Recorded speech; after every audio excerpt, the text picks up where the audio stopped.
bienvenida. Ya a esta hora nos acompaña el ministro de Gobierno, Gabriel Martínez. Ministro, buenos días, gracias por estar con nosotros. Muy buenos días, Liz. Gracias por la invitación. Un nuevo episodio de violencia ayer en la penitenciaría del Litoral que deja como saldo 4 fallecidos y algo menos de 20 heridos. ¿Cuál pudiera ser la causa? Hasta ayer estaban investigando qué podía haber detrás de lo sucedido. Bueno, sí, lo importante en este hecho es que la policía reaccionó de manera muy rápida. Las medidas que se habían tomado como prevención, justamente porque entendíamos de que esto era una posibilidad de que vuelva a haber un amotinamiento en las diferentes cárceles del país y que esto, hasta poder resolverlo de largo aliento, teníamos que tener capacidad de reacción.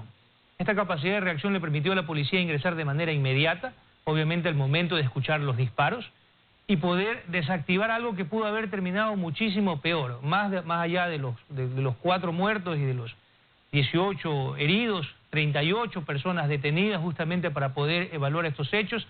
Y obviamente siempre existen riñas entre bandas que quieren pues manejar el control dentro de los centros penitenciarios por más esfuerzos que se hagan. Pero a su vez usted me decía aquí en este mismo espacio que ya habían tomado una medida inmediata y que era sacar a las cabezas aparentemente o a parte de esos integrantes de esas bandas y distribuirlos en diferentes centros de rehabilitación del país, precisamente para que eso pueda conllevar a una disminución de estos enfrentamientos. Y esto se ha hecho, pero esto es dinámico. Las personas que ingresan en los centros penitenciarios son todos los días ingresan presos, salen presos.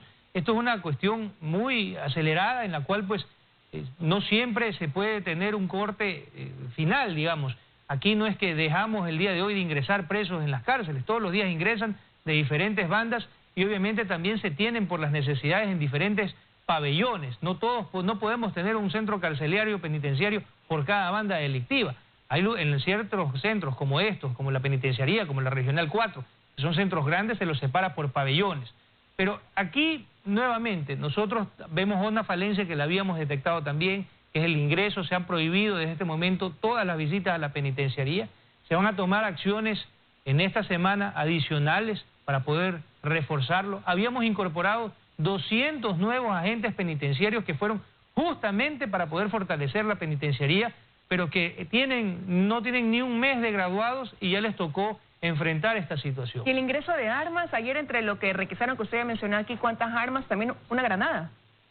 Sí, lograron decomisar 3 armas de fuego, una granada que fue explotada controladamente por parte de la Policía Nacional, que tomó el control de manera muy rápida, a diferencia de lo que sucedió en febrero pasado, en el cual no hubo ese dinamismo. Estábamos preparados ahora para una situación, porque esto no se puede corregir. Hay muchas personas que sienten de que esto debe de acabarse de un día al otro, y esto simplemente no es posible. Son problemas estructurales en los cuales tenemos un 30% de hacinamiento en ciertas cárceles, como en la penitenciaría de Guayaquil, un exceso de PPLs que obviamente vuelven muy complejo. Una cosa es controlar una cárcel pequeña, otra cosa es controlar cárceles de esta dimensión, con todas estas necesidades que existen y que obviamente no han sido atendidas dentro de su tiempo y que son soluciones a mediano plazo.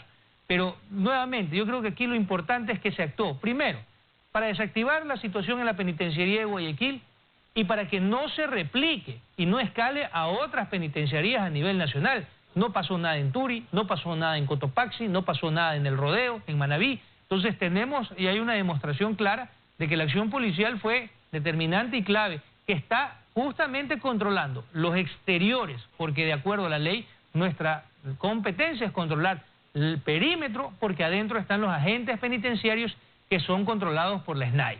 Ahora, ¿qué relación puede tener esto que se suscitó a 10:30 de la mañana en la penitenciaría del Litoral, cuando una hora antes hubo un caso de sicariato en la capital, en una localidad o en una vía muy transitada? ¿Pudiera tener alguna relación, un hecho con el otro? Repito, ayer la policía y ustedes como autoridades decían que se estaba investigando ese tema, a ver si había alguna conexión entre una cosa y otra, considerando que la persona que fue asesinada ayer en la capital era abogado de alias Rasquiña, uno de los integrantes de una de estas bandas. Abogados de alias Rasquiña, abogados de Junior, abogados de algunos miembros de la banda de los choneros, y que obviamente genera un nivel de preocupación porque muchos de estos asesinatos violentos, gran parte de estos asesinatos violentos, cerca del 60% que se dan en el país, corresponden a personas que tienen algún tipo de antecedente penal, que tienen algún tipo de récord justamente en actividades criminales. Nosotros no hemos descartado todavía, no podemos asegurar ni aseverar lo contrario. Estamos todavía en un proceso de investigación que tiene que ser manejado con prudencia para no tener la necesidad de corregir o de retractarnos sobre lo indicado, y por eso es importante que nosotros podamos establecer los tiempos de investigación. Ya hay algunos indicios que obviamente los vamos a mantener en reserva. Pero es importante mencionar que la actividad de la Policía Nacional ha permitido dar con los autores materiales en crímenes muy connotados que han obviamente conmovido a la opinión pública, como el del expresentador Efraín Ruales, como el del exasambleísta Patricio Mendoza, en los cuales se ha dado con el paradero de los autores materiales, y que ahora pues las investigaciones continúan para encontrar a los autores intelectuales. Entonces aquí la policía ha hecho un despliegue importante. Se cerró la ciudad de Quito para poder hacer controles en cada uno de los accesos y salidas, de tal forma que el vehículo en el que persiguió al abogado Salcedo y que desde donde se realizaron los disparos no salga de la ciudad. En este momento hay una búsqueda intensa para poder encontrar a los gatilleros y también para poder establecer cuál ha sido el móvil del asesinato de este abogado. Ministro, rápidamente, la preparación para este nuevo fin de semana, la estrategia, fin de semana de toque de queda, sumado a un feriado que ya empieza el día de mañana, sin restricción de movilidad, sino, repito, con ese toque de queda a partir de las 8 de la noche como está establecido. ¿Cuál va a ser ahí la estrategia ante todavía ese incumplimiento por parte de un grupo de la sociedad que no termina de entender lo que estamos viviendo en esta pandemia y que sigue reuniéndose, aglomerándose y violando las disposiciones, ¿no? Las medidas establecidas? La gente tiene que tener claro, los dueños de establecimientos tienen que tener claro. Aquí hay aforos máximos permitidos, aquí hay una disposición y algo elemental que debería ser simplemente de sentido común de cada uno de los ciudadanos. Estamos ante una emergencia sanitaria, estamos enfrentando a dos nuevas cepas que son altamente contagiosas y altamente mortales. Estamos con una saturación en exceso de nuestra capacidad de atención en las camas UCI. Entonces, aquí nosotros vamos a actuar igualmente que lo hicimos durante el fin de semana anterior, checkpoints para controlar a las personas que rompen los toques de queda, operativos en todas las ciudades para poder observar. Recibimos 3.000 llamadas de indicando fiestas, se verificaron más de 50 fiestas clandestinas en las cuales fueron desarmadas, desarticuladas por parte de la policía, en algunas ingresando, usando el decreto ejecutivo e ingresando al domicilio, en donde hemos tenido fiestas de 60, 50 personas. Entonces, aquí hay una determinación muy clara. Se enfrentan a una sentencia de 1 año a 3 meses de prisión por romper el toque de queda. La Corte Constitucional nos ratificó ayer la constitucionalidad del decreto. Entonces, con esto vamos a actuar con muchísimo más fuerza, porque había personas que estaban opinando que probablemente la inviolabilidad del domicilio iba a ser descartada por parte de la Corte. Esto nos da una gran fortaleza legal para actuar y obviamente aquí nosotros no queremos perturbar a nadie, no queremos llegar a los últimos esfuerzos.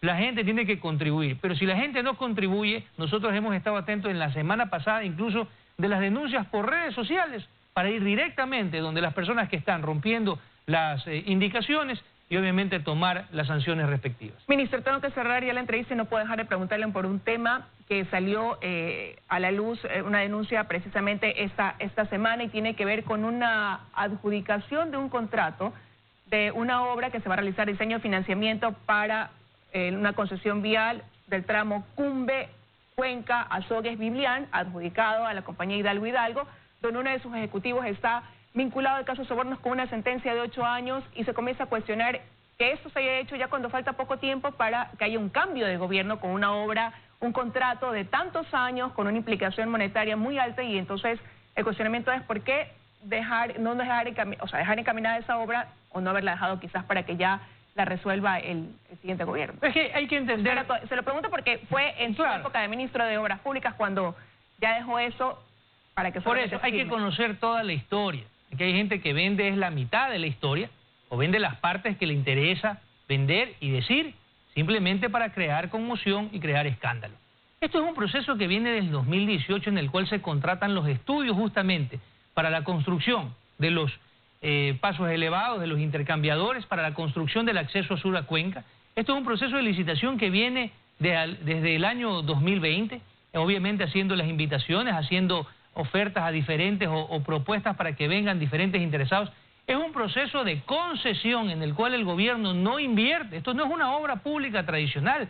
Aquí viene la compañía y concursó para ellos meter el dinero. 240 millones de dólares de inversión privada para hacer la construcción. Esto fue un concurso público en el cual se lo abrió para varias empresas, tanto privadas, domésticas o extranjeras, para que participen. Pero esto depende a diferencia de una obra pública en la cual el gobierno paga, aquí tiene que venir el contratista con dinero de su peculio o dinero financiado. Se cuestionaba que quizás si ellos, éticamente se haya adjudicado una empresa que ya está, donde un ejecutivo, como repito, cuestionado, se hacía la comparación aquí por parte del asambleísta electo como que esa es la Odebrecht ecuatoriana, decía él, y también el hecho de que el 16 de marzo se da paso a esta adjudicación. Si bien es cierto, el presidente el 19 de abril dijo que ya no se harían más asignaciones, ni designaciones, ni contrataciones, por respeto para el poco tiempo que queda. Que vienen, esto justamente se hace el... Es que no es así, Liz, no es así, porque estos son procesos que vienen trabajándose más de un año,